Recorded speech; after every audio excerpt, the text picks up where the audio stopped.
Hello, my name is Brian Keir. It is August 25th, 2019, and thank you for taking a look at my video here today. And let's get started. All right, let me close that out. Who is that? I think we all know that's Amelia Earhart, pretty much bona fide American legend, pioneer in aviation, champion for women's equality, and I think she was an author as well. If I had to describe her in one word, it'd probably be fearless, because I think she embodied that. Quite the risk taker. Now, I'm not going to give a history lesson here. This video's purpose is to present what I've found regarding the final resting place of her Lockheed Electra airplane.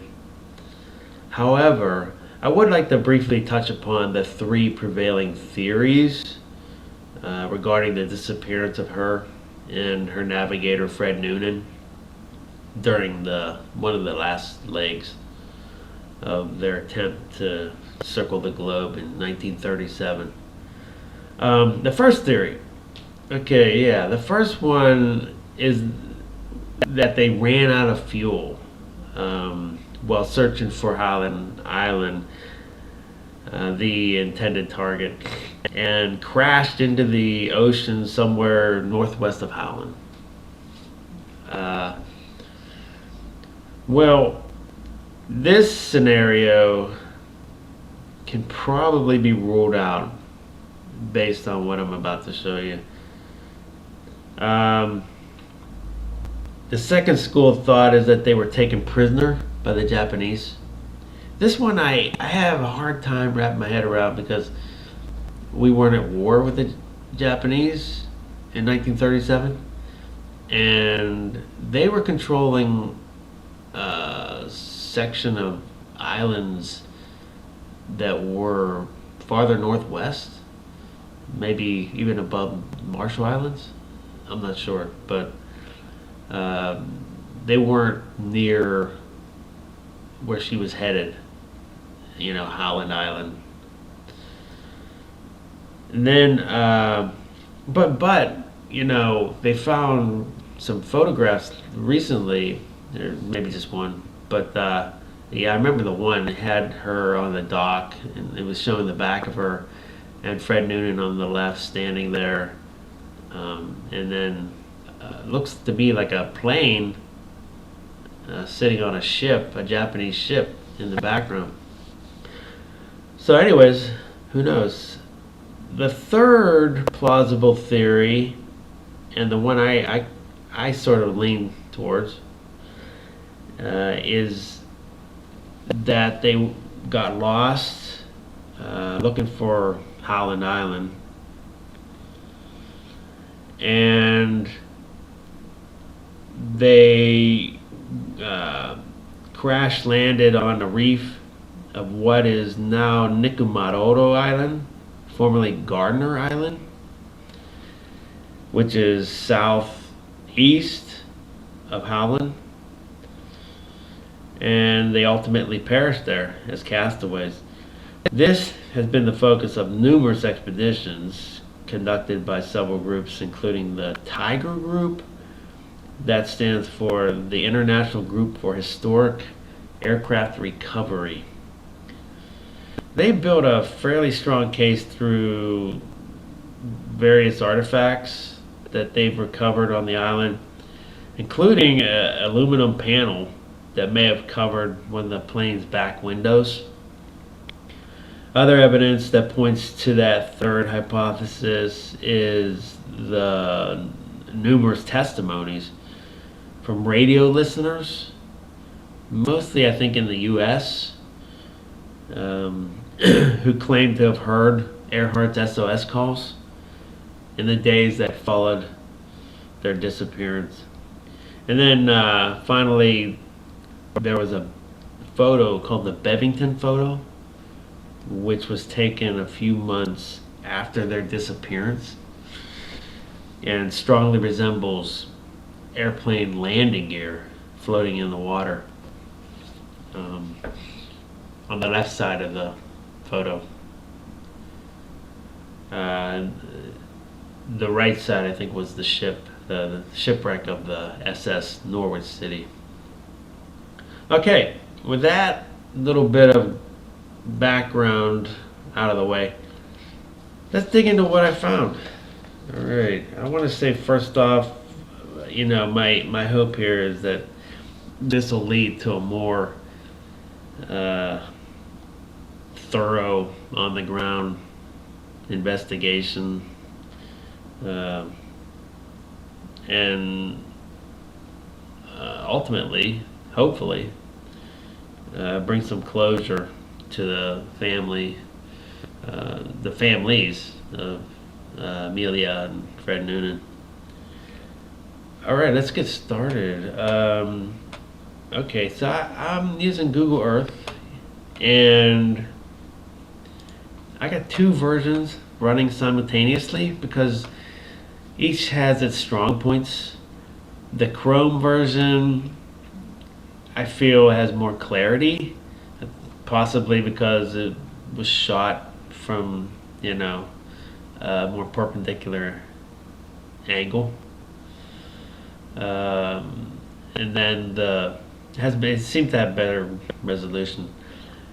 And then there's the Pro version, the standalone Pro version, and the benefit of that one is the historical images, and you can look at how a location has changed over time. And where that's really powerful is it can kind of rule in, rule out anomalies that look like maybe false illusions in the sand, in the reef, that, you know, appears to be something but may not be. Okay, so let's go into the Chrome version here, and I'll guide you over to Nikumaroro Island. All right, there's Baker. There it is. Zooming in. All right, let's stop right here, and I wanted to mention. Well, let's go over to my PowerPoint. Get that started. Yeah, at this point, I want to be fully transparent and extend my appreciation to an Australian gentleman who uploaded a video a couple years back in which he put me in the ballpark, almost right on top of it, and of what I found. His name is Anthony James Avery, and I would have never been drawn to this location, you know, in a million years if I hadn't first seen his video. And I'll include a link to it in the details section for you to take a look at that. However, what he's proposing as Amelia's plane, it really differs, you know, in a substantial way from my assessment. And I'm gonna lay it out, all the discrepancies. All right, now there's the island, okay, and that marker there that's where we're headed. That's where this is all gonna go down. That's the focus here. Now these are screenshots from his video. Okay. All right. This is a line that he drew in his video showing the wing, what he says is the wing. This longer line, he says, is the fuselage, which is the body of the plane, the part where you sit. Okay, so that's what he's seeing there. And now I'm going to show you those parts for the plane I'm seeing. Okay. There's the wings that I'm seeing, and there's the fuselage in the bottom in blue where I'm seeing it. It's either pointing, you know, I don't know where the front and the back are, but it's either pointing like 10 degrees from the north clockwise or 180 from that downward. His plane, I don't know, to me it looks more like the shape of, you know, like a modern airliner, like a 737. But yeah.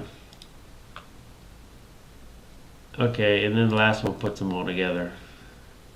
And then the bottom, so you can get a clear look. And you can make your own decision there. Okay. He was using,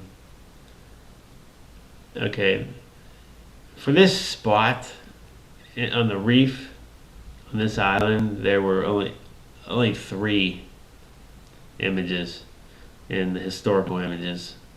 His image here is in the middle.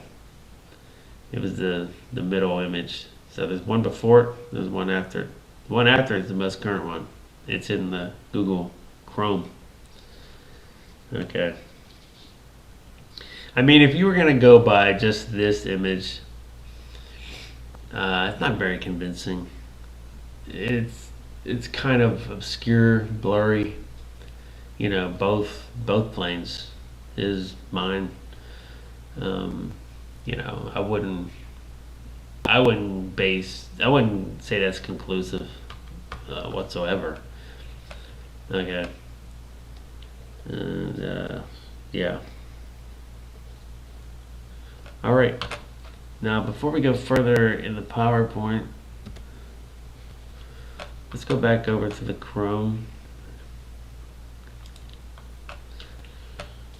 Okay. Now, at this point, this is the moment I've all been waiting for.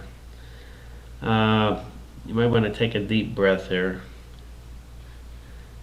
This is the most current version, most current image, and yeah, you might want to strap yourselves in here. This is pretty heavy. Okay, we're going in.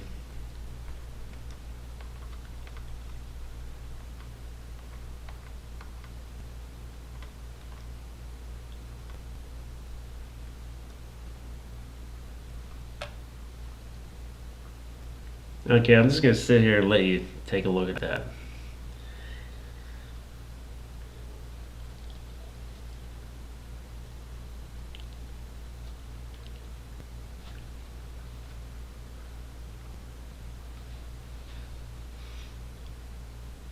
Do you see it?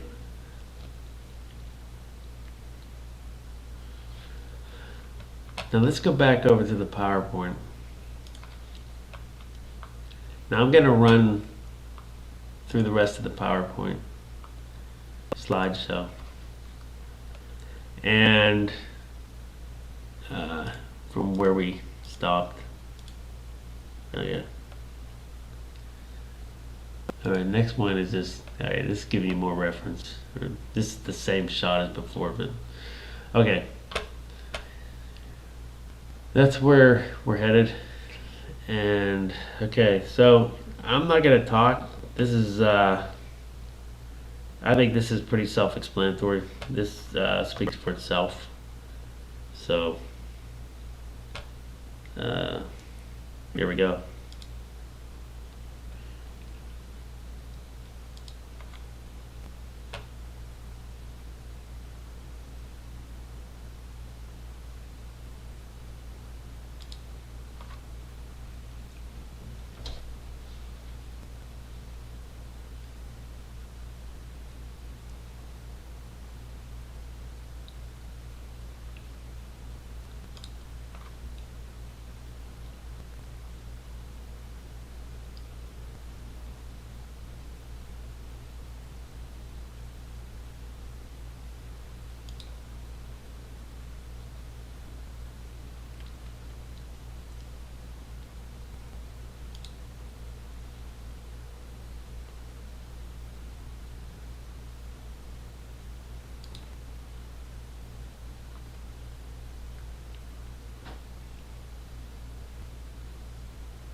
This last slide was taken with the Pro version, this screenshot.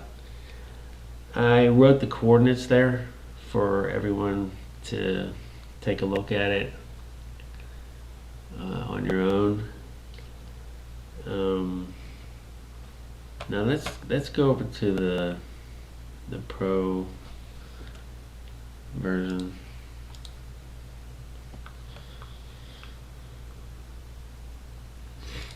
Okay.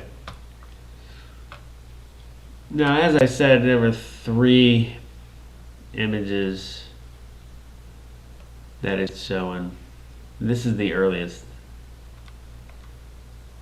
This is 2007. That marker is where it is. Now, yeah, it's not, you can't make anything out from this. I guess the exposure, or they were just getting the water. I don't know. They got a glare, or yeah. And then the next one, this is Anthony Avery's that he has in his video. So this was all that was available to him at that time, a couple years ago.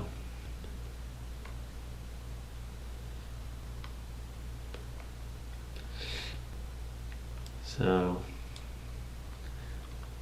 and then here's the most recent. Now, you know, like I mentioned, what are the odds of something looking like a plane with wings here in this spot, and then it gets blown, drifted 90 degrees. Now it's aiming this way, you know, before it was aiming that way. And it sure looks the same. It's the same shape, it's the same size almost. Yeah.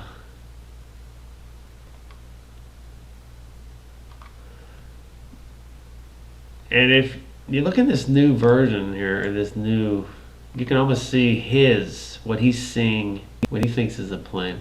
His is in the new version as well. So let's go back. Let me go back to this one. Yeah, I don't know if that's the same thing. I don't know. But yeah, it's more distinct here. His is more distinct here as well. But it's kind of turned. I don't know. Yeah. Anyways, but the wings on a Lockheed Electra, they project directly perpendicular to the fuselage. If you look you know, over here at the specs, there you go. They're not at an acute angle, projecting backward like a modern jet. Now, I want to point out some things. Okay. Now, if you notice, well, let's go over to this. Okay. Now, if you notice, you know, this is coming out almost at a 9, more perpendicular than that one there. This is coming, it seems like it's coming straight out, and then this one's more at an angle. But what I'm thinking is this side here, and this end here is raised up. So then the back edge might appear to be more at a 90 to the fuselage, just optically. So I'm thinking this end here is higher, is raised up higher on the reef. And then if you kind of look at this right here, it looks like the tail, the one, you know, projecting out of the tail. But that's reading into it too much. But anyways, what I am pretty sure about though is that. And that. And that. And see how it's raised up? See how that fuselage is raised up? Here. It's got a 3D quality to it. Yeah. Wow. Huh. Sure looks pretty much like an airplane to me. Now, why, you know, you might ask, well, why hasn't Tiger found this, if that is her plane?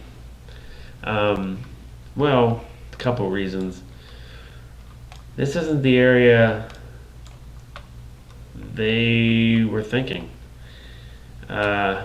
You know, in the photograph, the Bevington photo, it's up in here, so the floating landing gear. And there was an you know, there was a witness account from a woman whose father, she grew up on the island, and her father one day told her that, pointed out a rusting plane in the area right here, up in this area, above the ship. The ship's right here in Norwich City. So yeah, so they you know, they can't, I guess they can't focus on the sand the whole way around the island. But yeah,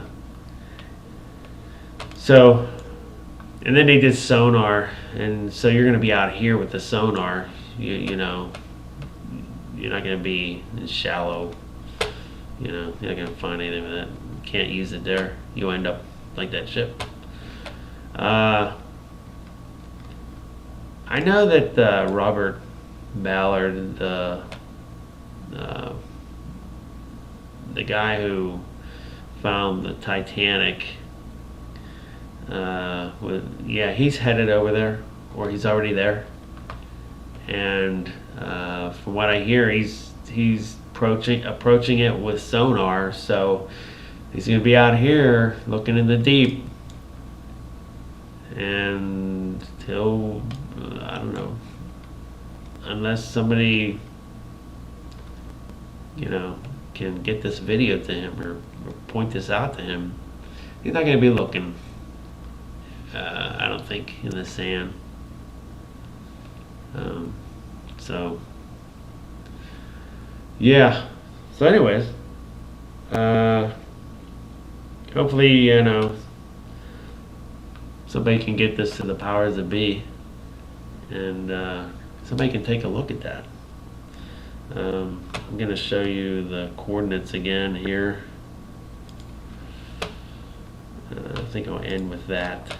But one final note I want to mention, or wanted to say, is yeah, I mean, hopefully this will lead to some resolution to the mystery surrounding the final days of truly remarkable and inspiring American icon, Amelia Earhart. Okay, thank you very much, everyone, for watching.